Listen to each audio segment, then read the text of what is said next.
చిత్రం చూడరా చెప్పండి. పేరు సురేష్ అండి. రాజమండ్రిలో జాబ్ అప్లై అంటే జాబ్ హైదరాబాద్ సెక్యూరిటీ ఏజెన్సీ లో గవర్నమెంట్ చేస్తున్నాం. సెక్యూరిటీ గార్డ్ చేస్తున్నాం. ఒక 50,000 నాకు పాప ఉంది. మ్యారేజ్ అయితే 10 years అవుతుంది కానీ హ్యాపీనెస్ లేకుండా ఎందుకు సార్ ప్రాబ్లం ఏంటి? నాకు 14 hours జాబ్ ఉంటుంది. ఇంటి దగ్గర సెక్స్ ఫీలింగ్ కొద్దిగా సెక్స్ అలవేషన్ ఎక్కువ మనకి సెక్స్ ఫీలింగ్ అనేది ఎక్కువ. దానివల్ల ఏంటంటే నా లైఫ్ అటు ఇటు జాబ్ చేసుకున్నాకి ఎప్పుడో ఖర్చు ఎక్కువ. దానివల్ల దాని సంస్కారం చెప్తారు. అంటే ఇప్పుడు మామూలుగా అయితే జాబ్ చేస్తే 6 hours 12 hours ఉంటుంది సార్. మీరు 14 hours అంటున్నారు కదా, 14 hours ఎందుకు పెడతారు? 10 hours జాబ్ చేస్తే శాలరీ తక్కువ వస్తుంది. ఓకే, ఓటీ చార్జ్ చేస్తారు అంటే 1 hour కింద నుంచి ఎక్స్ట్రా అంటే మార్నింగ్ అంతా డ్యూటీ చేసుకుని మళ్ళీ నైట్ ఇంటికి రోజు నరకం అయిపోతుంది.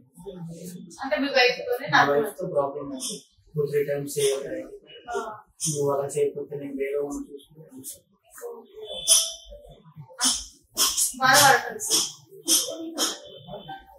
చాలా ప్రాబ్లం పక్కన కాలేజ్ ఫీజు కట్టాలి. చుట్టాలు ఎవరు వస్తే ఇంటికి ఎవరు అంటే తన కంఫర్ట్ ఉండదు అనుకుంటారు. వస్తే మళ్ళీ వాళ్ళు ఎవరు చుట్టాలు నాకు ఇబ్బంది అయిపోతుందని చెప్పి ఎవరు వచ్చినా గొడవ పెట్టుకుంటారు. దానివల్ల ఫ్యామిలీ అందరూ కూడా నన్ను వదిలేస్తారు.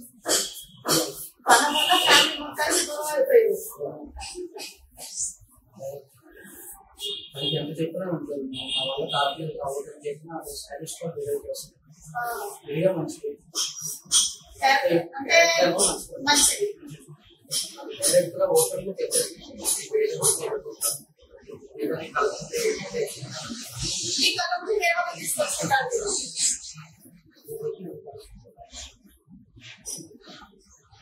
అంటే తను ఏమైనా వర్క్ చేస్తుందా? ఇంట్లో దగ్గర ఉంటుంది మేడం. జాబ్ నేను ఆల్రెడీ 2 సార్లు చెప్పాను. జాబ్ చేసుకుంటే ఎక్కడైనా మనకి బాగుంటుంది కదా, పాపం కూడా జాబ్ చేసుకుంటే జాబ్ చేస్తే నైట్ నాకు రెస్ట్ ఉంటుంది. నైట్ రెస్ట్ కొనుక్కోకుండా డైరెక్ట్ గా చెప్పాను.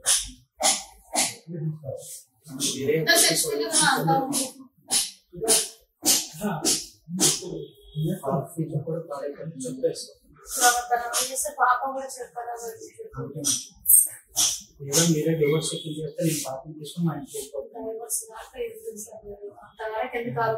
ఒకసారి తనని పిలిపించి అడుగుతాము తన ప్రాబ్లం మేడం. మీరు ఎంత చెప్పినా ఆల్రెడీ పోలీస్ స్టేషన్ లో కూడా కంప్లైంట్ ఇస్తుంటే చచ్చిపోతాను. అక్కడ కంప్లైంట్ ఇస్తే నేను చచ్చిపోతాను. సరే ఇక్కడ వచ్చేవాడు, ఇక్కడ వరకు వచ్చారు కదా మీరు, తను ఒకసారి అడుగుతాము. ఇక్కడ వరకు పిలిచి మరి తన ప్రాబ్లం ఏంటి, ఎందుకు నువ్వు ఇలా చేస్తామని చూపించారు. తనకైతే ఒకసారి కాల్ చేసి రమ్మని చెప్పండి. స్పీకర్ అంటే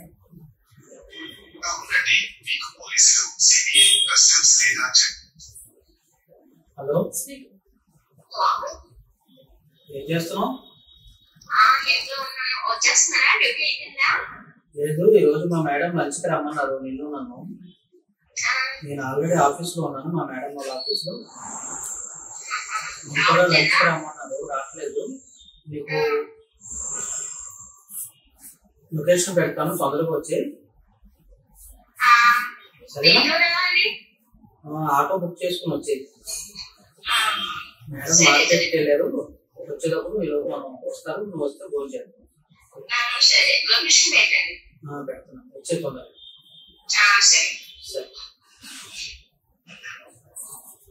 తను ఏ టైంలో కూడా ఇంటికి వచ్చేస్తున్నారా అనుకోండి. ఇంటికి వెళ్తే అదో రకమైన టార్చర్. అంటే ఎనీ టైం ఇంకా చేద్దాం చేసుకున్నాం. నాకు కూడా ఎనర్జీ లెవెల్స్ ఉంటాయి. పక్కన వర్క్ చేసుకుంటాం బయట.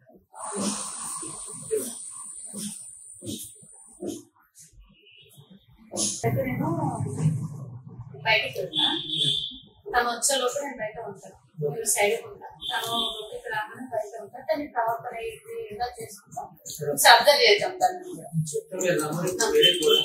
చూస్తే నాకు క్లారిటీ వస్తుంది కదా, ఓకేనా?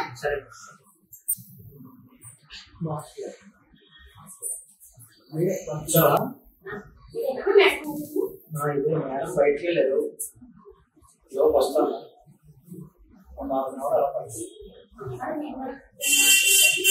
లంచ్కి రమ్మన్నారు. నేను వర్క్ బాగా చేస్తాను కదా, దాని గురించి లంచ్కి రమ్మన్నారు.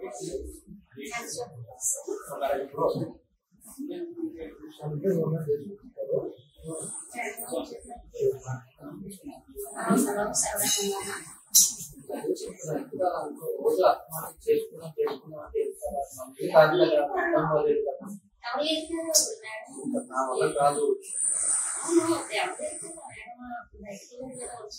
ఏదైనా సరే మా ఇల్లు కాదు, మా ఆఫీస్ కాదు, ఎందుకు చెప్పండి నా లైఫ్లో పెడతారు.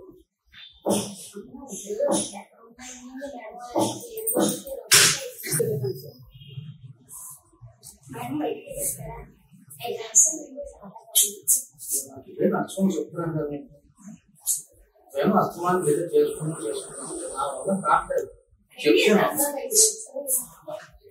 ఉదయం చెప్పినా వస్తూ కొనుక్కోండి ప్లీజ్, మన ఆఫీస్ కాదు కదా, దూరం కూర్చుంటే నన్ను ఇబ్బంది పెట్టండి, నేను వెళ్ళిపోతాను. 5 నిమిషాలైనా సరే చూడండి మేడం, మీరే చూసారు కదా రోజు టార్చర్.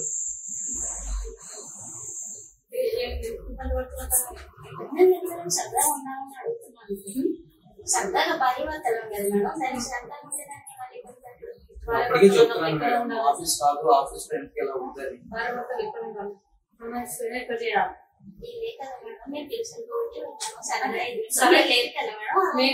ఏం తెలుసు మా ఆఫీస్ కూడా ఇదే మీకు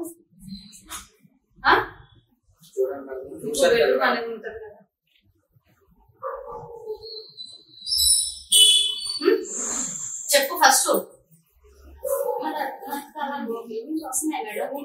ఫీలింగ్స్ వస్తాయి అంత ఇబ్బంది, అంతగానే ఫీలింగ్స్ ఉన్నాయి నీకు. వద్దు, నువ్వు నాతో తెలుపును, నీ టార్చర్ భరించలేను. రోజు చెప్తే అర్థం కదా,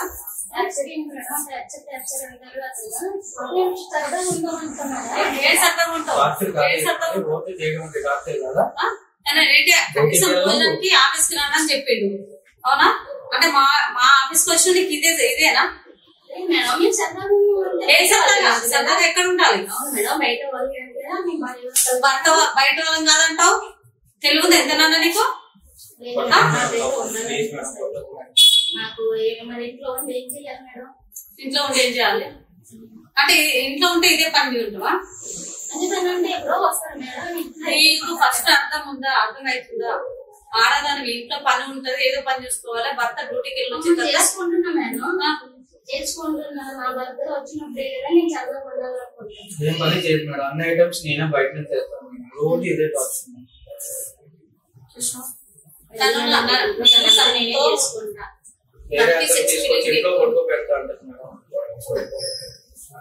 ఒకసారి అది ఎంత బాధపడుతున్నారు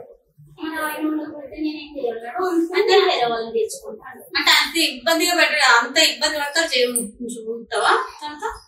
ఇబ్బంది ఏముంది నేను శ్రద్ధగా ఉండాలని అంటే నీకు ఇంకా అదొక్కటి తప్ప ఇంకేదో లేదు.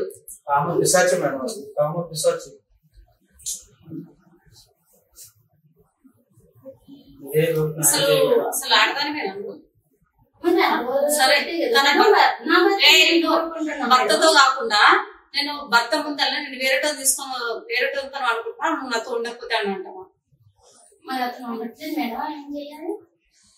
ఉంటాను కదా, చెప్పలేదు. నేను అడిగినప్పుడు రావట్లేదు, నాకు ఏదే సరదాగా ఏమీ లేకుండా నేను అలా ఉంటాను మేడం. అంటే ఎనీ టైం నీతోనే ఉండాలి ఇంకా? ఎనీ టైం ఏముంది మేడం, ఉన్నదే తక్కువ టైం కదా. అంటే నీకు ఇదంతా తక్కువ టైం అనిపిస్తుంది వాళ్ళు కూడా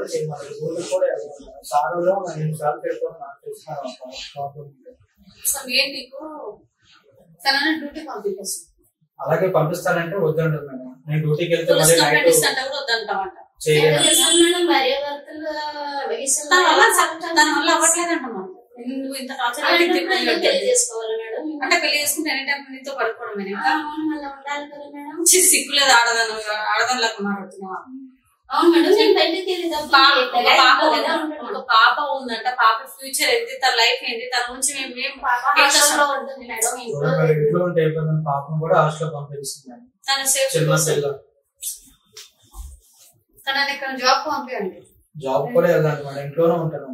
జాబ్కి వెళ్తే నైట్ డ్యూటీ చేయడానికి అవ్వదండి.